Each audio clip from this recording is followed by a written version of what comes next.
Welcome back to debate. Laxman garu, చెప్పండి. ధర్మేంద్ర ప్రధాన్ పేరు ముందుండడానికి కారణం రాజకీయ సామర్థ్యం అయి ఉంటుందా లేదా సంస్థాగత అనుభవమా? రాజకీయ సంస్థాగత అనుభవం ప్రధానంగా ఆయన విషయంలో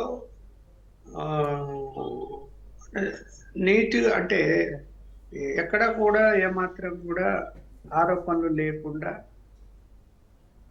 పార్టీకి నిబద్ధతతో పనిచేస్తూ ఉన్నందువలన ఆయనకు ఎక్కువ అవకాశాలు ఉన్నాయని నేనైతే అనుకుంటున్నాను.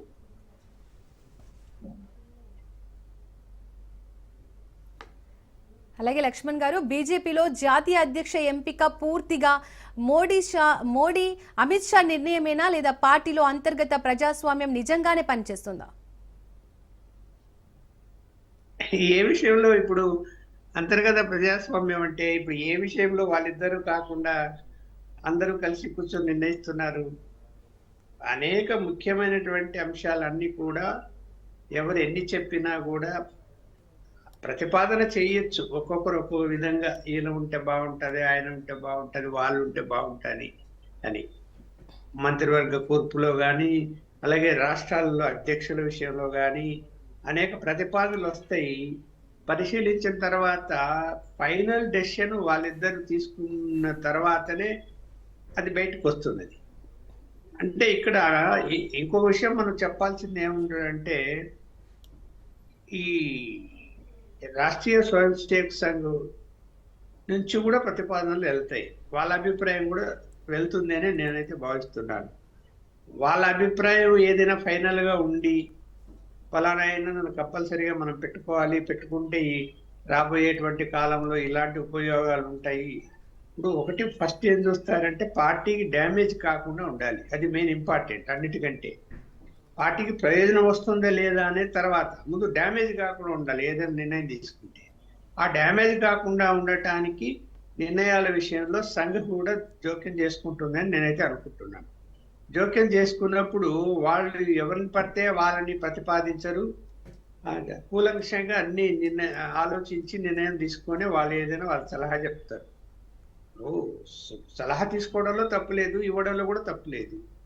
ఎందుకంటే సంఘకు అనుబంధమే భారతీయ జనతా పార్టీ. అనుబంధం లేనిది కాదు కదా. సంఘంలో అనేక సంస్థల అనుబంధంలో అది ఒకటి. అందువలన వాళ్ళ అభిప్రాయాన్ని కూడా పరిగణలోకి తీసుకుంటారని నేనైతే అనుకుంటున్నాను. ఇది రాష్ట్రాల అధ్యక్ష ఎన్నికలు పూర్తయ్యాకే జాతీయ అధ్యక్షుడి ఎంపిక అన్నది కేవలం ఫార్మాలిటీయేనా లేదా యూపీ కర్ణాటకలో పూర్తి కాకముందే ఎందుకు ఈ చర్చ వస్తుంది? అంటే కనీసం 50% కంప్లీట్ అయి ఉండాలి. ఇప్పుడు 29 వచ్చే ఇంకా 2 ఉండేది. దానికేమి ఆ 2 కాకపోయినా కూడా అధ్యక్షుని ఎన్నిక జరుగుతుంది. అంత అవసరం కూడా ఏమి ఉండదు. కాకపోతే యూపీ కూడా నోటిఫికేషన్ ఇచ్చారు, అక్కడ కూడా ఫైనలైజ్ అవుతుంది. కర్ణాటక కూడా నియమించాలనే ముందుకెళ్ళారు, అక్కడ కూడా ఫైనలైజ్ కావచ్చు అనుకుంటున్నా. ఏదో ఒకటో రెండో తేడా. అప్పుడు అక్కడ ఏంటంటే ఒక సామాజిక వర్గం గురించి ఎక్కువగా ఆలోచిస్తారు. ఆ సామాజిక వర్గంలో ఎవరున్నారు కర్ణాటకలో, అలా కాకుండా ఇంకొక సామాజిక వర్గం కూడా ప్రయత్నం చేస్తున్నది.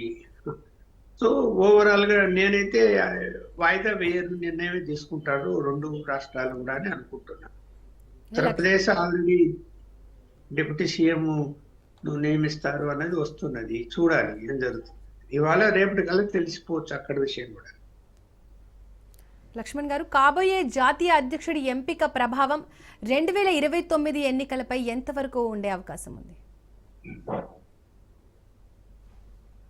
ఖచ్చితంగా ఉంటుంది. ఇప్పుడు 2029 కంటే ముందు రాష్ట్ర ఎన్నికలు కూడా వస్తున్నాయి. తమిళనాడు వస్తుంది, కేరళ వస్తుంది, పశ్చిమ బెంగాల్ వస్తుంది.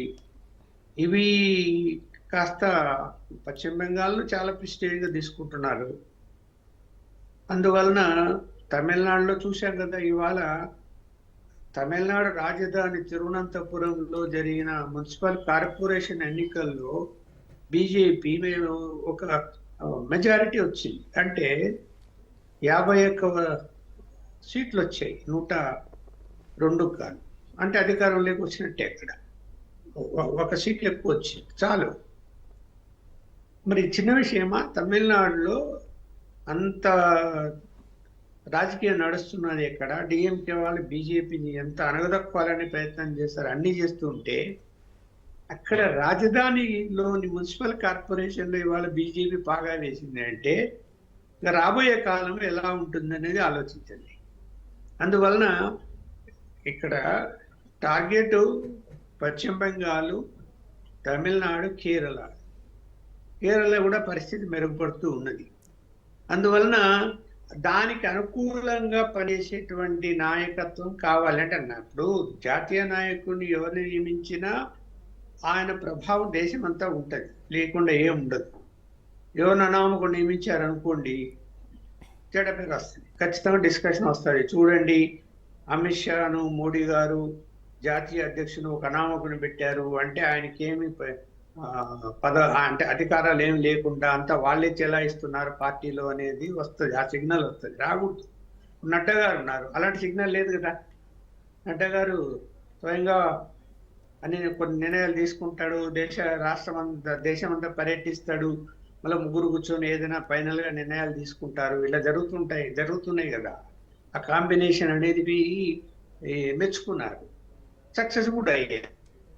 అందువలన ఇప్పుడు కూడా అదే ఆలోచన చేస్తారు తప్ప ఒక అనామకుడిని పెట్టి పవర్ మా చేతులకు తీసుకుంటామనేది అమిత్ షా మోడీ గారు చేయరు. ఒకవేళ అలాంటి ప్రయత్నం చేస్తారంటే కూడా సంఘ పెద్దలు దాన్ని అంగీకరించారని నేను అనుకుంటున్నాను. లక్ష్మణ్ గారు, ఉమెన్ కార్డు వాడితే మహిళా ఓటర్లు నిజంగా ప్రభావితం అవుతారా?